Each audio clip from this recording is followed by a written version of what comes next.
यो चाहिँ छोइला बनाउनका लागि चाहिँ हामीले गुलभेडा चाहिँ यो चाहिँ आगोमा पोल्दैछु। यो चाहिँ दाउरामा आगो बालेर पोले पनि हुन्थ्यो, तर हामी चाहिँ यहाँ दाउरामा आगो नबालिकन ग्यासमा चाहिँ यो पोल्दैछु। यो चाहिँ गुलभेडा पोलेर चाहिँ ओखलमा सिलौटामा राखेर पिन्नका लागि हो, पिस्नका लागि।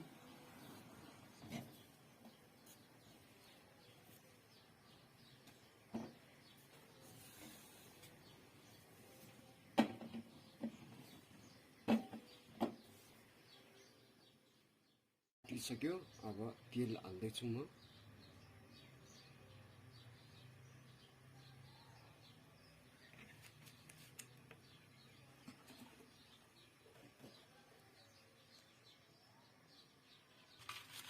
अब हामी चाहिँ तेल पाकिसकेको छ।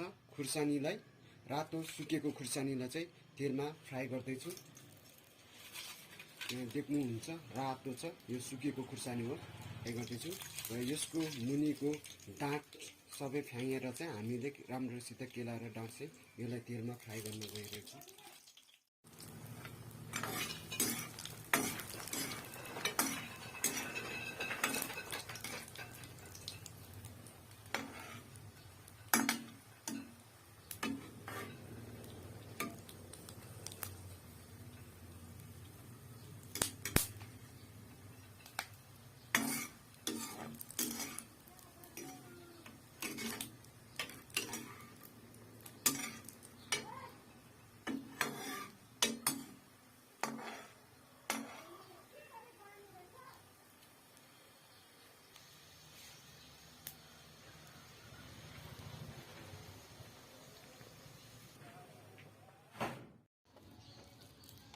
यो चाहिँ भैँसीको मासु हो।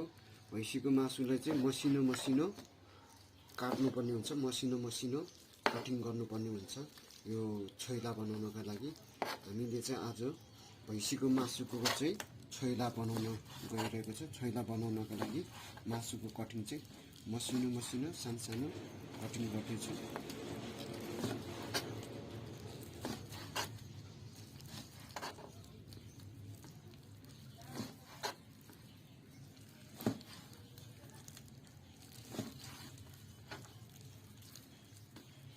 यो मासुमा चाहिँ बोसो छैन, हामी चाहिँ बोसो नभएको फल मासु मात्र प्रयोग गर्छौँ।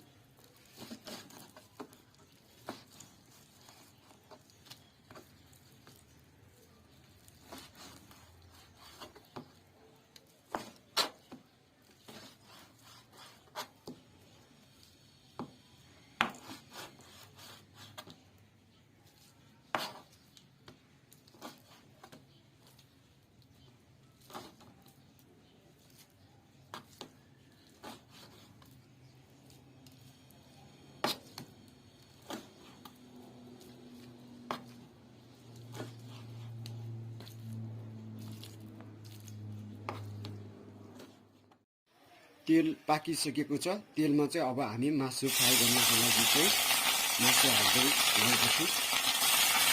मासु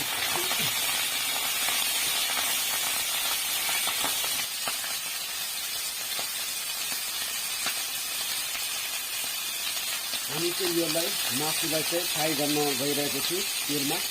यो मासु चाहिँ छोइला बनाउनको लागि चाहिँ हामीले यसमा चाहिँ फ्राई गर्दैछु म।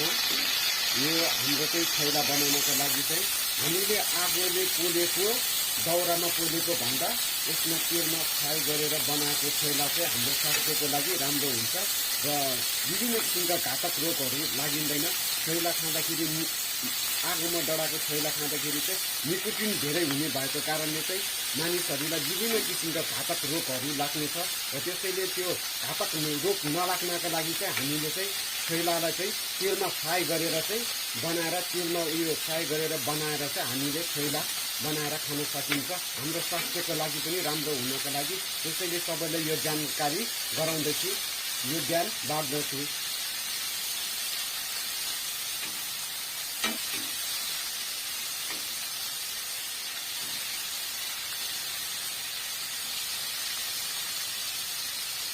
यसरी तेलमा छोइला फ्राई गरेर मासु फ्राई गर्दाखेरि चाहिँ कलर राम्रो आउनका लागि चाहिँ हामीले बेसार हालेको छु। यो चाहिँ बेसार हो। बेसार थोरै मात्रामा कलर राम्रो आउनका लागि, कलरको लागि चाहिँ हामीले बेसार हाल्दै गइरहेको छु।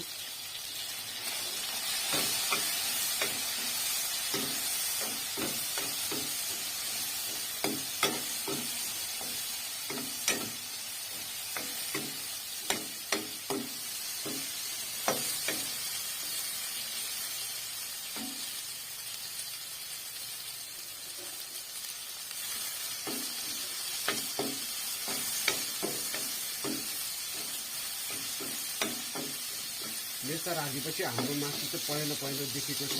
अलिक कलर राम्रो आएको छ। कलर राम्रोको लागि चाहिँ हामीले बेसार प्रयोग गर्छौँ। हाम्रो मासु चाहिँ तेलमा ग्लिक गरेको छ।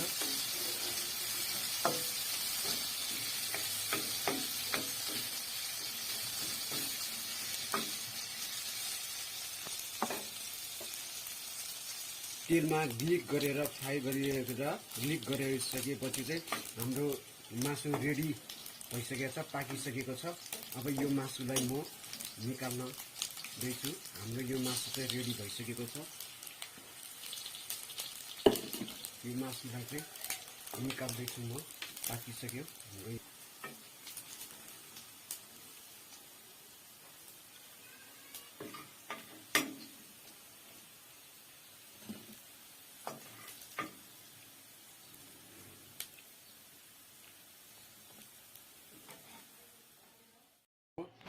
यो गोलभेडा चाहिँ यहाँ हाल्दैछु। पिनिसकेको गोलभेडा हो, पिसिसकेको गोलभेडा यहाँ मासुमा मिक्स गर्दैछु। यो खुर्सानी अघि नै फ्राई गरेको, यो पिनिसकेको छ, यो खुर्सानी यहाँ हाल्दैछु।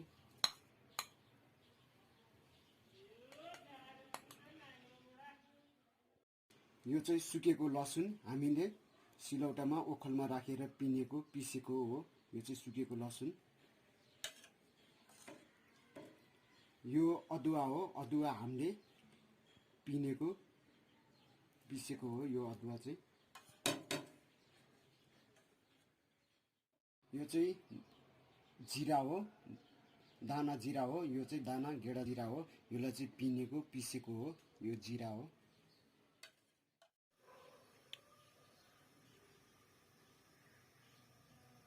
तेल भाँडो तातेर हामी चाहिँ तेल तताउँदैछौँ। तेल पाकिसकेको छ। यो चाहिँ मेथी हो। यो मेथी चाहिँ तेलमा फ्राई गर्दैछु, फुराउन तेलमा डढाउने गर्दैछु म।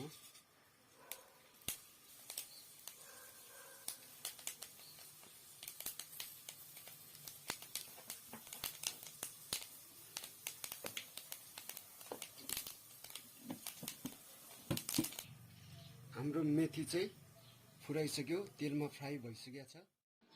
अदुवा, जिरा, गोलभेडा सबै हालेर मेथी पनि फुराएर तेलमा फ्राई गरेर मेथी कालो बनाएर डढाएर हामी यसमा सबै झार्छौँ।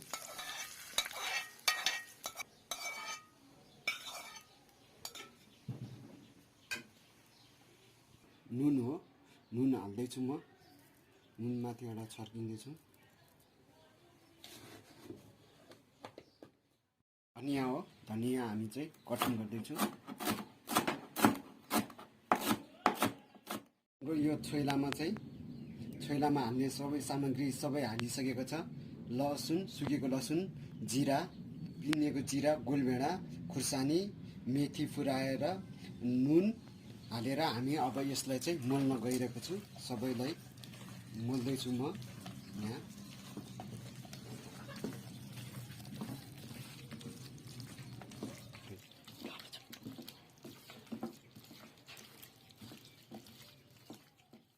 छोइलामा माथिबाट म धनिया छर्किँदैछु।